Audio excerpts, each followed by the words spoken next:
हिमांशु जोशी जो उत्तराखंड से है, राष्ट्रीय सेवा संघ में कार्यरत है। अब ये सब करते करते इसे रामपाल जी महाराज जी के बारे में पता चला और अपने अल्प बुद्धि से इस बात पर ये अटक गया कि संत रामपाल जी महाराज सनातन धर्म को नष्ट कर रहे हैं। अब ये हिमांशु जोशी सच्चा सेवक होने के कारण इसे संत रामपाल जी महाराज जी के मिशन को रोकना है। तो अब ये संत रामपाल जी महाराज जी के बारे में झूठ पर झूठ, झूठ पर झूठ बोलते जा रहा है। कैसा है साथियों, कोई भी गलत बात हमने हजारों बार सुनी तो वो हमें सही लगने लगती है। हजारों सालों से जो भी परंपराएं हमारे हिंदू धर्म में चली आ रही है, हम उसे देखा देखी कर रहे हैं। पहले हमारे पूर्वज अशिक्षित थे, लेकिन अब वर्तमान समय में सभी समाज शिक्षित है। समय के अनुसार सभी क्रिया होती रहती है। आज के समय में लोगों के मन में धार्मिकता खत्म हो रही है।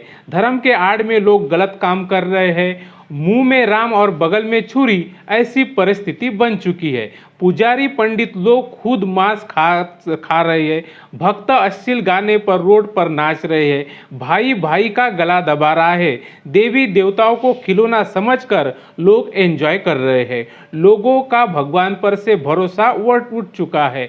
ऐसे में धर्म की स्थापना करने के लिए परमात्मा का अवतार कहो या परमात्मा का दूत कहो, वो आना ही आना था और संत रामपाल जी महाराज जी के रूप में वो अवतार धरती पर सनातन धर्म की स्थापना करने के लिए आ चुका है। रामपाल जी महाराज जी ने सभी भक्त समाज के सामने सभी धर्म के पवित्र सदग्रंथ से आध्यात्मिक ज्ञान रखा है, जिसे अच्छे से समझकर भक्त समाज उसे ग्रहण कर रहे हैं तथा संत रामपाल जी महाराज जी से नाम दीक्षा लेकर अपना कल्याण कर रहे हैं। लेकिन हिमांशु जोशी जैसे अल्प बुद्धि को ये संत रामपाल जी महाराज जी का काम बिल्कुल पसंद नहीं आ रहा है। और इसके पीछे का कारण यह है कि जिस ब्राह्मण को हम विद्वान समझते थे, उनके चरणों में माथा रगड़ते थे, उन्हें सर्वश्रेष्ठ मानते थे, उनकी वास्तविकता अब क्या है, ये अब संत रामपाल जी महाराज जी के ज्ञान से पता चल रहा है। और संत रामपाल जी महाराज सभी पाखंड पूजा को खत्म कर रहे हैं, सिर्फ नाम स्मरण करने के लिए कहते हैं। तो अब इन ब्राह्मण जो पूजा के आड़ में लोगों को ठगते हैं, उनकी अब दुकानें बंद होने की कगार पर है। और हिमांशु जैसे थोड़े बहुत समाज में वाहवाही प्राप्त करते हैं, उनका भी अस्तित्व अब खतरे में है। और संत रामपाल जी महाराज जी का ज्ञान जो है वो शास्त्र अनुकूल होने के कारण उस ज्ञान को कोई रोक नहीं सकता। अब संत रामपाल जी महाराज जी का मिशन बंद करने के लिए क्या करें? अब ये संत रामपाल जी महाराज जी के बारे में झूठ पर झूठ बोलते रहे हैं और संत रामपाल जी महाराज जी की छवि को धूलिल करने की पूरी कोशिश कर रहे हैं। साथियों, इसके चलते ये हिमांशु जोशी देहरादून के डहरिया, जहाँ पर संत रामपाल जी महाराज जी का नामदान सेंटर है, वहाँ पर पहुँचा और वहाँ का चुपके से वीडियो बना के लोगों को गलत जानकारी यूट्यूब के माध्यम से दे रहा है। हिमांशु जोशी संत रामपाल जी महाराज जी के ऊपर रेप का केस बता रहा है, जो कि पूरी तरह से गलत है। ऐसी ही खबरें न्यूज़ चैनल वालों ने भी चलाई थी। जब इनसे इस बात का प्रमाण मांगा तो इन्होंने संत रामपाल जी महाराज जी से माफ़ी मांगी तथा गलती सुधार की। आप देख सकते हैं। हिंदुस्तान के नंबर 1 चैनल माने जाने वाले न्यूज़ चैनल आज तक ने आज देश के सामने अपने चैनल पर दिखाए गए झूठ पर शर्मिंदगी जाहिर करते हुए माफ़ी मांगी है। 25 अप्रैल को हल्ला बोल कार्यक्रम में संत रामपाल जी पर लगे आरोपों की जो जानकारी टिकर पर चली थी, उसमें उन्हें रेप का आरोपी भी बता दिया गया था। ये जानकारी सही नहीं थी। ये जानकारी संत रामपाल के खिलाफ बिना किसी पूर्वाग्रह के चली थी। इसके लिए हमें खेद है। लगातार कई सालों से संत रामपाल जी महाराज को बदनाम करने का सिलसिला थमने का नाम नहीं ले रहा था। संत समर्थकों ने कई बार टीवी चैनल से इस बारे में बात की, लेकिन कोई खास असर इन चैनल वालों पर नजर नहीं आ रहा था। देश में बाबाओं के खिलाफ मूड को देखते हुए एक षड्यंत्र के तहत संत रामपाल जी महाराज का नाम रेप जैसे मामले में घसीटा जा रहा था। लेकिन आज हिंदुस्तान के नंबर 1 चैनल ने अपनी गलती को स्वीकार करते हुए गलत खबर दिखाने पर माफ़ी मांगी है। ऐसे ही कई न्यूज़पेपर और चैनल ने भी संत रामपाल जी महाराज की छवि को खराब किया है और जनता को गुमराह करते हुए गलत खबर दिखाई। लेकिन बाद में माफी मांगकर पल्ला झाड़ने की कोशिशें लगातार होती रही हैं।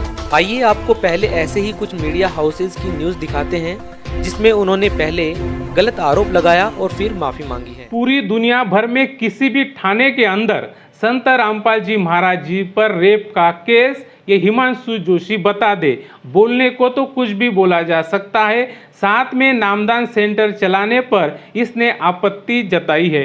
कह रहा है कि संत रामपाल जी महाराज जी का कोई उद्देश्य नहीं है। अरे भाई, संत रामपाल जी महाराज लगातार 28 साल से एक स्वच्छ समाज का निर्माण कर रहे हैं, जिसमें नशा, रिश्वत, छूछुआत, दहेज लेना तथा देना, पाखंडवाद जैसी क्रूर प्रथा को खत्म कर रहे हैं। संत रामपाल जी महाराज जी के अनुयायी किसी भी पराई स्त्री को अपनी बहन, बेटी तथा माता के रूप में देखते हैं, महिलाओं का आदर करते हैं। और ये नालायक कह रहा है कि उत्तराखंड से जो लड़कियां गायब हो रही है उसे हरियाणा में ले जा रहा है। नालायक, जरा बोलने से पहले इस बात की पुष्टि की होती, थाने में रिपोर्ट लिखवाता, पुलिस जांच करती और सत्य सामने आता। लेकिन जो बात तुझे पक्की मालूम ही नहीं है वो बात किसी के बारे में बोलना क्या सही है? ऐसे तो हम भी तेरे बारे में कुछ भी बोल सकते हैं। ऐसे संत पर बिना सोचे समझे आरोप लगाना तथा जनता में प्रसारित करना, ये सब तेरी बौखलाहट को उजागर करती है। बरवाला हत्याकांड का मास्टरमाइंड रहा हो और जो खुद उम्र कैद की सजा काट रहा है बलात्कार और अन्य कई धाराओं में, मुझे पूर्ण रूप से जो है शंका है इसमें कि जो उत्तराखंड से आज लड़कियां गायब हो रही हैं, ये लोग यहाँ से हरियाणा बसों में लेकर के जा रहे हैं भंडारे के माध्यम से, और अन्य जो दीक्षा प्रोग्राम पता नहीं क्या क्या चीजें हैं। जो व्यक्ति जिस संस्था का मुखिया खुद ही रेप केस में पहले से अंदर चल रहा हो, तो उस पे हमारा जो सख्त करना है वो बनता है। आज के तारीख में संत रामपाल जी महाराज जी के ऊपर हत्या के सिवा कोई भी केस नहीं है, और ये भी हत्या का झूठा केस प्रशासन ने अपनी ईर्ष्यावश लगाया है। वो दिन भी दूर नहीं है जो इस केस को भी खारिज किया जाएगा। साथियों, हिमांशु जोशी ने जो भी आरोप संत रामपाल जी महाराज जी पर लगाए हैं वो सब गलत है। संत रामपाल जी महाराज एक परोपकारी संत है जो अपना काम निरंतर कर रहे हैं।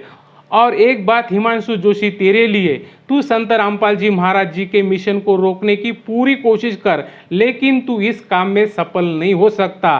तेरा परिणाम भी रावण, कंस और हिरण्यकश्यप के जैसा ही होगा। साथियों, आज की वीडियो में बस इतना ही। अगर आपको वीडियो अच्छी लगे तो इसे लाइक करें, शेयर करें, और आपके कुछ विचार हो तो उसे कमेंट सेक्शन में ज़रूर लिखें। और हाँ, अभी तक आपने हमारे चैनल को सब्सक्राइब नहीं किया है तो चैनल को सब्सक्राइब ज़रूर करें।